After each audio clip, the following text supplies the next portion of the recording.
Hola, ¿qué tal, mis estimados primeros medios? Espero que se encuentren bien junto a sus familias. Hoy día en la clase de religión vamos a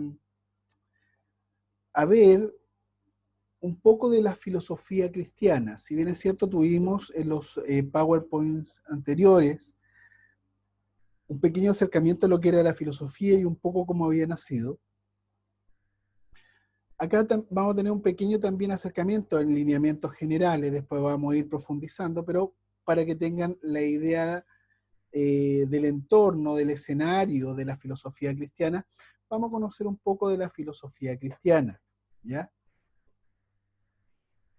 Para ello, tenemos que decir que existen dos periodos muy marcados en la filosofía cristiana. La primera, que abarca el siglo I al siglo IV, llamado también la patrística, o sea, los padres de la iglesia comienzan a armonizar la fe con la filosofía, y el segundo, que abarca desde el siglo IX al siglo XV, llamado escolástica. Bueno, la escolástica tiene que ver con los intentos teólogos filosóficos para tratar de racionalizar un poco la fe, tomando elementos de Aristóteles, ¿ya?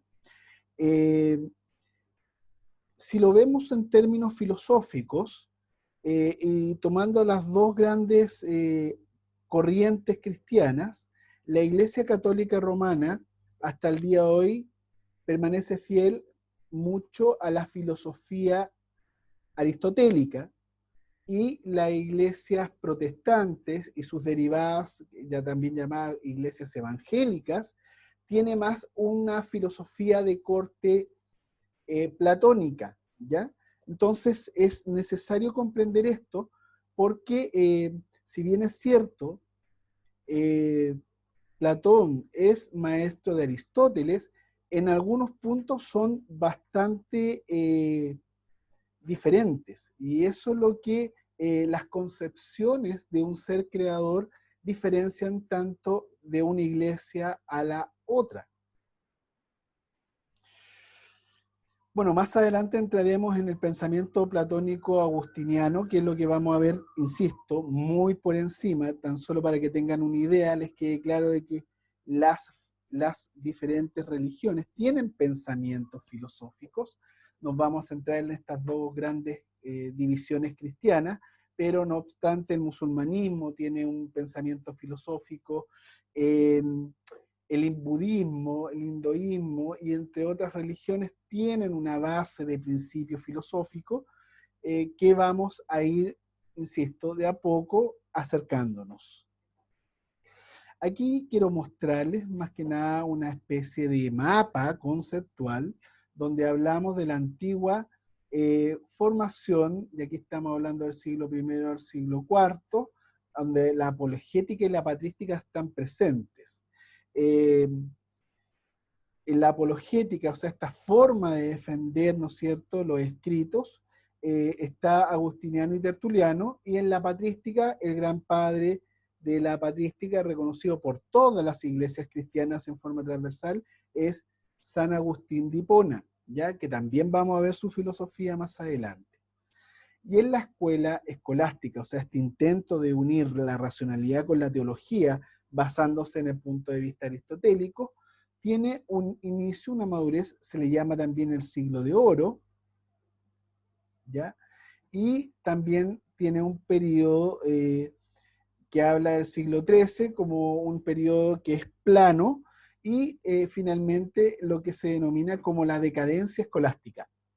En el siglo primario estamos hablando de Anselmo, vamos a hablar de él. En la madurez generalmente vamos a tocar muy tangencialmente a San Bernardo. En el siglo de oro, Alberto o Tomás de Aquino, y en realidad nos vamos a mirar el proceso racional de Tomás de Aquino en función de la escolástica netamente aristotélica. De hecho, Tomás de Aquino es el padre de la escolástica, así como San Agustín de Hipona es el padre de la patrística. Y la decadencia con Othman, que evidentemente fue un teólogo que fracasó en los intentos de racionalizar los hechos bíblicos en términos de que fuesen racionales según los lineamientos de Aristóteles. Bueno, vamos a hablar de San Agustín de Hipona.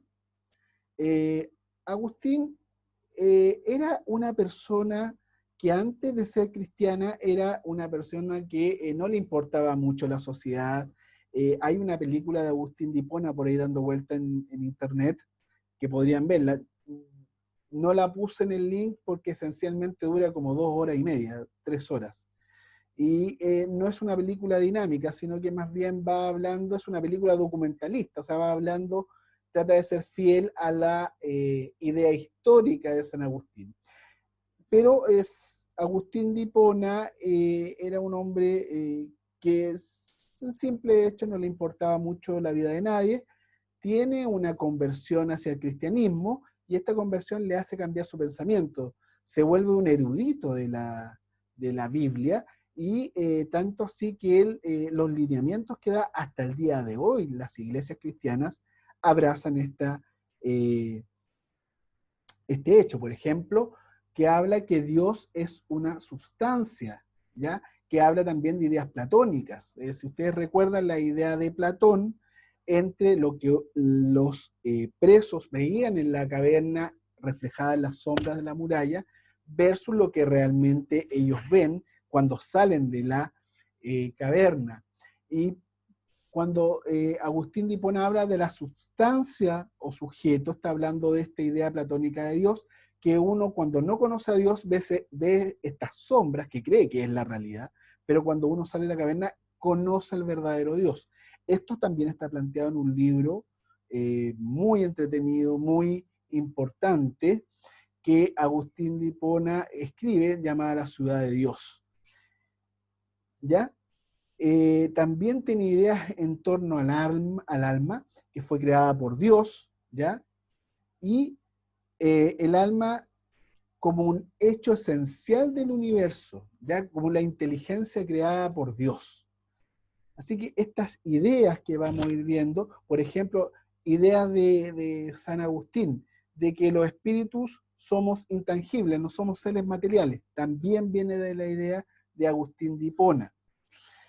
Una persona que fue fuertemente influenciada por Agustín de Hipona fue el patriarca y obispo de la iglesia de Canterbury, lo que va a dar origen a la iglesia inglesa, o la que hoy día se conoce como iglesia anglicana. Anselmo habla del argumento ontológico, tomado de la idea, ¿ya? De lo que hablaba Agustín de Hipona, tomado de la filosofía de Platón, de este concepto de Dios, o sea, el yo creo para comprender, yo creo en Dios, por eso Dios demuestra que existe, porque hay algo que me hace creer en Él. Este pensamiento, que aunque en esta etapa es bastante primaria, va a tener una completa y directa relación con la estructuración filosófica de lo que es la fe. O sea, si yo no veo algo, pero yo creo en eso, es porque eso existe, ¿ya? Esa es la construcción ontológica de Anselmo, ¿ya? O sea, nuestras cosas existen en nuestra mente y nuestra realidad, también tomado de la caverna de Platón. La recuperación de Aristóteles por parte de lo que va a ser la escolástica, incluso toma cierto ribete en el mundo islámico, que toma contacto con textos de filosofía griega occidentales que eran desconocidos incluso para el mundo cristiano.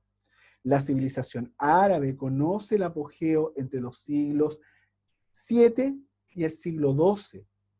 Obviamente, lo que se llama la Biblioteca de Alejandría, que tiene ciertos elementos que evidentemente fue destruido, pero que esa riqueza cultural de árabes y de los países semitas, incluyendo el pueblo hebreo, habrían perdido en esa instancia. Algunos escritos de esto llegan a ciertas escuelas de España que se tradujeron del latín al español, ¿ya? Generalmente lo hizo el rey de Castilla Alfonso V, conocido también como el Sabio.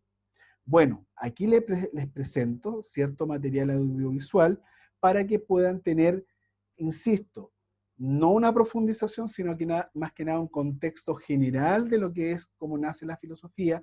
Ya hemos revisado en términos muy generales la filosofía griega, ahora nos estamos compenetrando un poco más en el entorno de lo que va a ser el escenario de lo que va a ser la filosofía cristiana y cómo estas dos más adelante se van a ir interrelacionando hasta que en la época que nosotros llamamos modernismo se van a separar ya con ribetes tremendamente insalvables.